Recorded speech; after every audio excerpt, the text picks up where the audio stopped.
सृष्टि की गति सदा ही परमात्मा की ओर हो, यह अनिवार्य है। किंतु कभी कभी ऐसी स्थिति उत्पन्न हो जाती है कि अज्ञान, मोह और अधर्म बढ़ जाता है। संसार से धर्म लुप्त हो जाने का भय उत्पन्न हो जाता है। संसार से जब धर्म लुप्त हो जाता है, करुणा भी नष्ट हो जाती है और सत्य भी नष्ट हो जाता है। आने वाली पीढ़ियों को धर्म प्राप्त हो सके, इसके लिए आज अधर्मियों का नाश करके धर्म की पुनः स्थापना करना अनिवार्य है। कथा संग्राम की, विश्व के कल्याण की। आज भी ऐसी ही स्थिति है पार्थ, और धर्म स्थापना का कर्तव्य तुम्हारा है। इसलिए निर्बलता का त्याग करो और इस युद्ध के लिए सज हो जाओ, और इस युद्ध के लिए सज हो जाओ, युद्ध के लिए सज हो जाओ।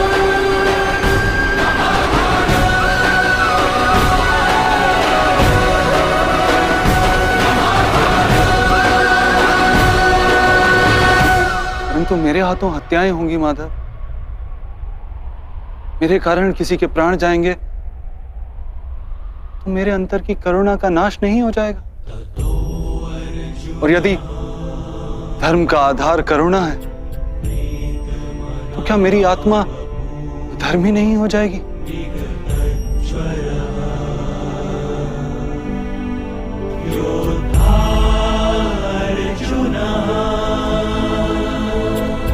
कर्म का बंधन अवश्य निर्मित होता है,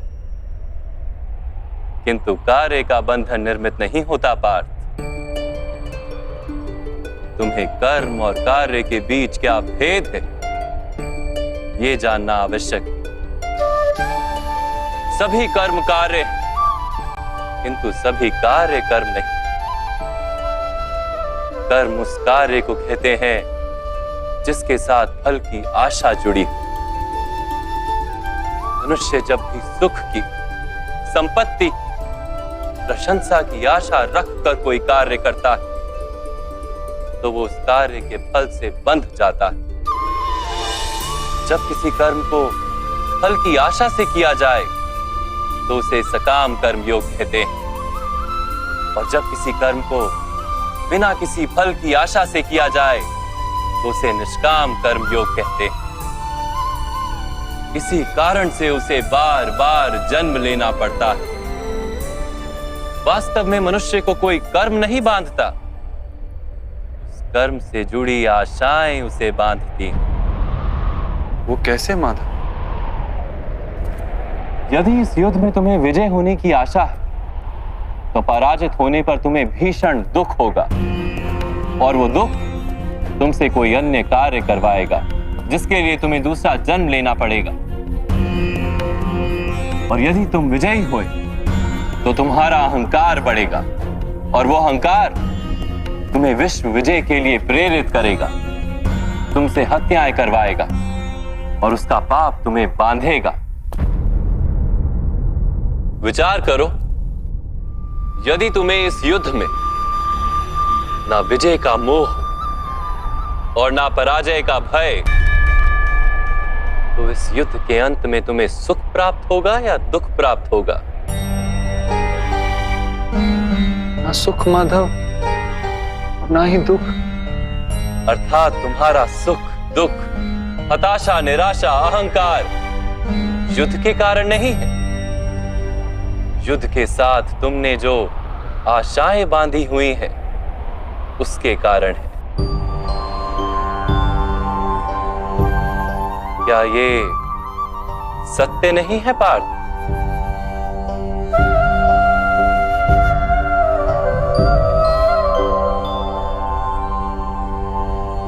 सुख दुखे समे कृत्वा लाभा लाभो जया जयो ततो युद्धाय युज्यस्व नैवं पाप मवाप्स्यसि। अर्थात सुख दुख को समान मानकर लाभ हानि जय पराजय का विचार किए बिना यदि तुम युद्ध करोगे कौन्तेय, तो तुम पाप के भागी नहीं बनोगे। इसी को कर्म योग कहते।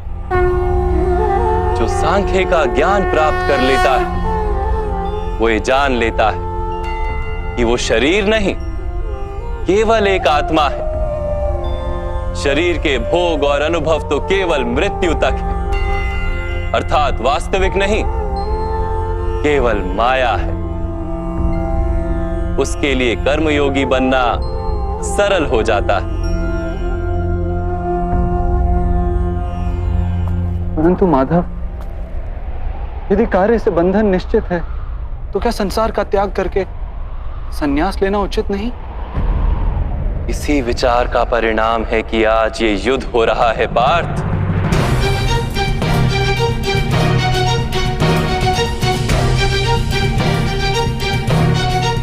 विचार करो, जब सत्व गुण से भरे धर्म को जानने वाले लोग कर्मों का त्याग करते हैं, तब अधर्म से भरे लोग भी संसार को चलाते हैं।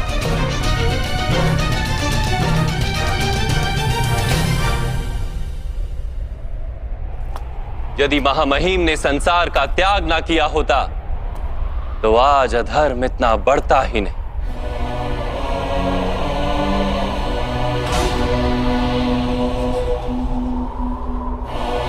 और तुम्हारे पिता ने यदि संन्यास ना लिया होता तो आज भ्राता युधिष्ठिर सुख से राज कर रहे होते।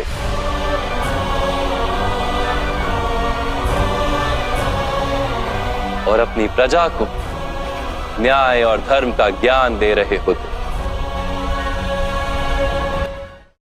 किंतु दुखदायक बात तो यह है पार्थ कि सत्व गुण से भरे मनुष्य ही संसार को लाभ दे सकते हैं, किंतु वो ही संन्यास का विचार करते हैं।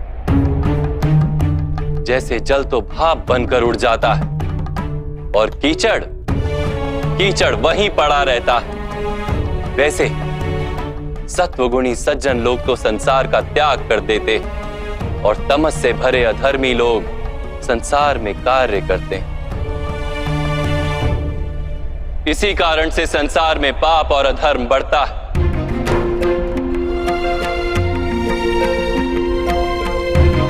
किंतु कर्मयोग इस विचित्र स्थिति से सारे संसार का रक्षण करता है।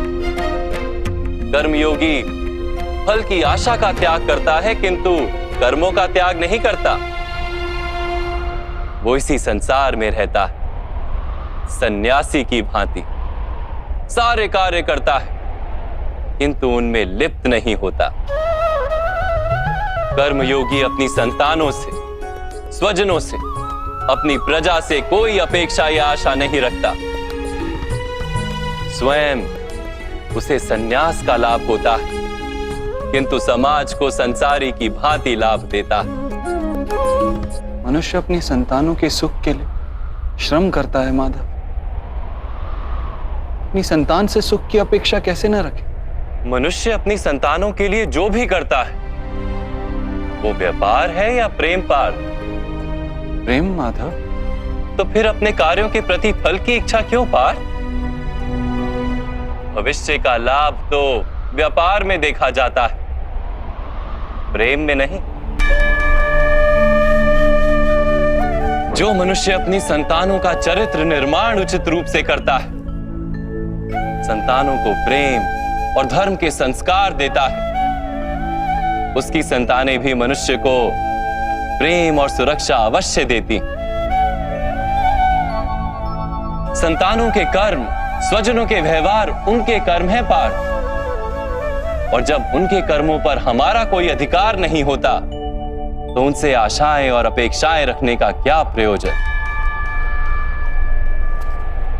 यदि गहन विचार करोगे पार्थ तो शीघ्र ही ये जान लोगे कि जीवन में ऐसा कोई कार्य नहीं है जिसके साथ आशाएं और अपेक्षाएं जोड़ना अनिवार्य हो। जब सृष्टि ही परमात्मा है और मनुष्य स्वयं परमात्मा का अंश है तो सारे कार्य परमात्मा ही करते हैं, मनुष्य स्वयं कुछ नहीं करता। यही कर्मयोग का मूल सिद्धांत है पार्थ।